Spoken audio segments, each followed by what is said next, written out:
একসময় জাতীয় গ্রিড থেকে গ্যাস পেলেও বাণিজ্যিক রাজধানী চট্টগ্রাম গ্যাসের জন্য পুরোপুরি মহেশখালীর দুটি ভাসমান এলএনজি টার্মিনালের উপর নির্ভরশীল। ফলে ঘূর্ণিঝড় বা প্রাকৃতিক দুর্যোগে টার্মিনাল বন্ধ হলে কিংবা বৈরী আবহাওয়ায় এলএনজি সরবরাহ বন্ধ থাকলে তীব্র গ্যাস সংকটে পড়ে চট্টগ্রাম। বিরূপ আবহাওয়ার কারণে বঙ্গোপসাগরে ভাসমান এলএনজি টার্মিনালের সঙ্গে কার্গোবাহী জাহাজের সংযোগ দেওয়া যাচ্ছে না 2 দিন ধরে। ফলে নগরীর কাট্টলী, খুলশী, আগ্রাবাদ, হালিশহর সহ বিভিন্ন এলাকার শিল্প কারখানা ও বাসাবাড়িতে তৈরি হয়েছে গ্যাস সংকট। গ্যাস চলে যাওয়াতে অনেক কষ্টে পড়ে যায়, একটু অ্যারেঞ্জমেন্ট করতে হয়। তার মধ্যে যে ইলেকট্রিকের চুলা আর রাইস কুকার এগুলো করে তারপরে এগুলোতে রান্নাবান্না করতে হয় আর কি।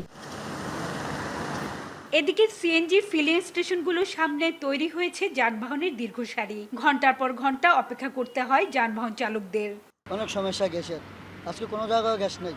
আমি টাইগার বাসের থেকে সাগরগাঁও ঘুরে এখানে আসছি। এই গ্যাসের জন্য সময়টা গেছে যে এটার সময় মানে আজকের জন্য আমার জন্য নাই। তবে বৃহস্পতিবার দুপুর নাগাদ এলএনজিবাহী কার্গো জাহাজ ভাসমান টার্মিনালের পাশে ভিড়েছে। গ্যাস সরবরাহ শুরু হলে বিকেল নাগাদ পরিস্থিতি স্বাভাবিক হবে বলে প্রত্যাশা কর্ণফুলী গ্যাস বিতরণ কর্তৃপক্ষের।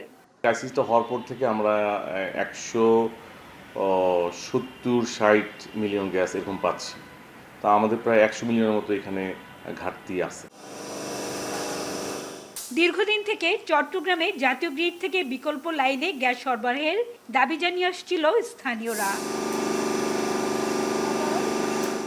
হাজরা শিউলি, এখন চট্টগ্রাম। সানবিট সব দিবে সামাল।